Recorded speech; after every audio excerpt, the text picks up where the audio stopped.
High বন্ধুরা, আমি বর্ষার দিনে একটা তেলে ভাজা নিয়ে চলে এসেছি।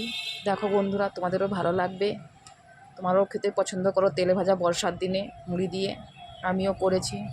বেসনটা রেডি করে নিয়েছি। বেসনের মধ্যে সব রকমই নুন, হলুদ, কালো জিরে, জিরে গুঁড়ো, কর্নফ্লাওয়ার দিয়ে ভালো করে মেখে নিয়েছি।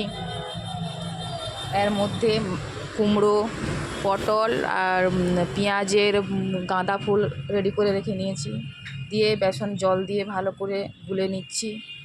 গুলে নিয়ে ভালো করে ফেটিয়ে নিচ্ছি। ফেটিয়ে নিয়ে কিছুক্ষণ আমি ঢাকা দিয়ে রেখে দিয়েছিলাম। বের করিয়ে তেল গরম করতে দিয়ে দিয়েছি। ওর মধ্যে পটল আমি বেসনে চুবিয়ে ভেজে নেব। আমি 3টে পটল মোটামুটি দেব, একটা দিয়েছি, আরও একটা দেব। 3টে পটল মোটামুটি আমি দিয়ে 2টো পটল দেওয়া হয়ে গেছে, আর একটা পটল দিয়ে আমি মোটামুটি ভাজবো একটু কিছুক্ষণ, যতক্ষণ না লাল হচ্ছে।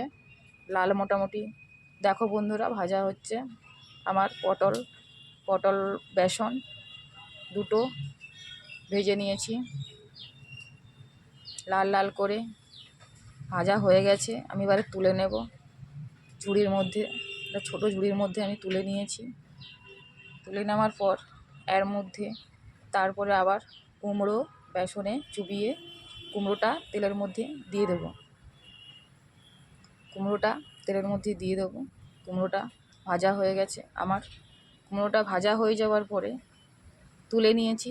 তুলে নেওয়ার পরে দেখো বন্ধুরা, পেঁয়াজের যে গাঁদা ফুল, ওই পেঁয়াজের গাঁদা ফুলটা আমি বেসনে চুবিয়ে ভালো করে বেসনটা মাখিয়ে নেব। ওর মধ্যে দিয়ে ওই পেঁয়াজটা কড়াইয়ের মধ্যে দিয়ে দেবো।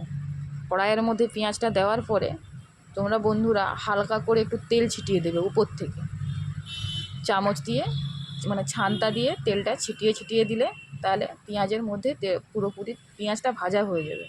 দেখো বন্ধুরা, পেঁয়াজটা কী সুন্দর গাঁদা ফুলের মতন ফুটেছে, খুব সুন্দর দেখতে লাগছে। তোমাকে জুম করে দেখাই একটু আমি। দেখো কী সুন্দর দেখতে, সুন্দর লাগছে। তোমরা একবার এরকমই করে বানিয়ে খেলো, তোমাদের নিশ্চয়ই ভালো লাগবে রেসিপিটা। ভালো লাগলে লাইক, কমেন্ট, শেয়ার করে দিও। থ্যাংক ইউ বন্ধুরা, ভালো থেকো বর্ষার দিনে।